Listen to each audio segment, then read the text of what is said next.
صاحبانو د ټولو فرشتو سردار ده او څار مان لري جنت لږ چرته غواړي تللی شي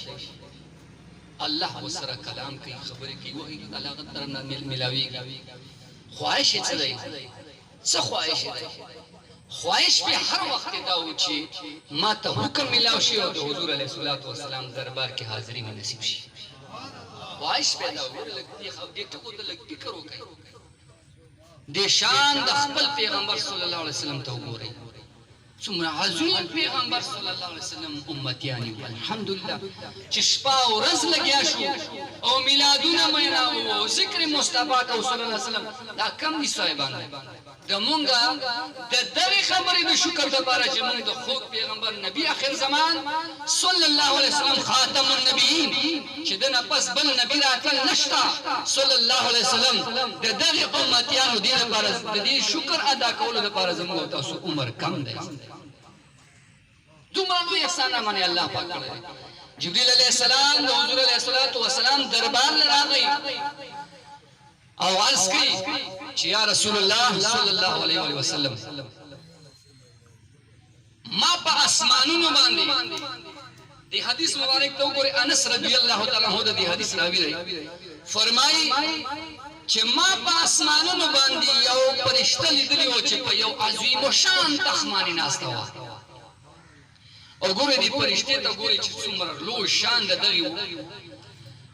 وې دغه فرشته ته او یا سره فرشته په خدمت باندې ولاړ او رب له دومره کمال ورکړو چې کله باندې فرشته ساوا مستا واپس په خارجي دنو خدای به دغه سانه فرشته پیدا کوله دومره شان دومره لوی مرتبه دومره دبدبه الله تبارک وتعالى ورنصیب کړو په یو تخ باندې ناسته سا اخلی سا چې خارجيږي فرشته پیدا کیږي او یا زره فرشته لاس په نامه باندې ولاړ دي ډېر شان او شوکت لري وینم چې په کوئی کام باندې راتلم جبرئیل علیه السلام عرض کوي یا رسول الله صلی الله علیه وسلم په کوئی کام باندې چې راتلم نو وزري ماتي وي او په سلګو سلګو یې جړل وای ماته وای چې جبرئیل علیه السلام الله تبارک درخواست وړاندې نه کی چې معاف میکي وما ورتوي فکر وکي ها فکر وکي د حضور په شان کې ډېر احتیاط کوي وما ورتوي چې جرم دې څه کړی دی دا فرشته راته وایي دې خبره تر دې زیات سوچ او متوجه شي یاد وساتئ حضور علیه السلام ډېر شان ډېر عجیب دی او ډېر نازکه خبرې ده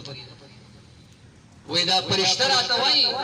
چې حضور علیه السلام معراج له تشریف راوړو متوجه یې کنه حضور علیہ السلام معراج له تشریف راوړو اے جبرئیل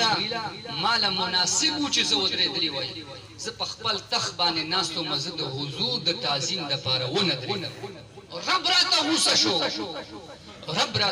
شو دغه تخ نه لاندې را گزار کما وزرې برامنې بوټي ماته زما د محبوب د تعظیم لپاره ولې ونه درې ولیم ګونګې ته حضور علیه الصلاۃ والسلام په میلاد وی خپکه گئی ولې په منبرونو او عجیب خبره ده چې کله دغه راشي حسنیانو دغه میاش راشي نو دی په منبرونو باندې چې وایي چې درې ورځې نه زیات غم خو نبی اسلام بند کړی نه خو چې یو دوه میاشتې تېرې شي عمده خبره دې بیا یې چې کله میلاد مصطفی راشي نو وایي یوم وفات مناو کوي نو وفات غم دی یعنی غم مناو کوي الته وایي مناوي اعتراضونه کوي دلته چې نه مناوي اعتراضونه کوي عجیبونه خبره عجیبونه علم دي خلکو زده کړی الله یې زموږ تاسو په حال باندې رحم وکړي زناورو مانځ کې راغلي په هیڅ حساب په ژبه نه کوي و جبرئیل بیا سوشو وې ما ډېرې زارې وکړې ډېرې زارې مې الله ته وکړې درخواستونه مې وکړو وې اخري کې را طرف فرمایي چې ها معافي غواړي چې خدای پاکه پښیمانه ده معافي غواړي وې چې راته وی فرمایل ګوره صدا سي ډېر غټ عبادتونه وته ونه خیال ډېر لوی خیراتونه او صدقې دی وته ونه خیالي دیو ته ونه وی چې قیامت ورځ پورې ماته په قیام باندې ودرېږه په سجده باندې پریوځه په رکوع باندې نه نه جبريل ته وایي علیه السلام وای جبريل او ته وایي علیه السلام چې کچره ته معافي غواړي واپس خپل مقام غواړي ذکر مصطفی او کده درود په شکل کې سبحان الله یا رسول الله یا رسول الله زندہ باد زندہ باد زندہ باد زندہ باد زندہ باد زندہ باد جزاک اللہ وای محبوبه چې څنګه پتا سو باندې درود وایا یره چې حضور یاد راشي رحمتونو څخه دی انت رحمتون راشي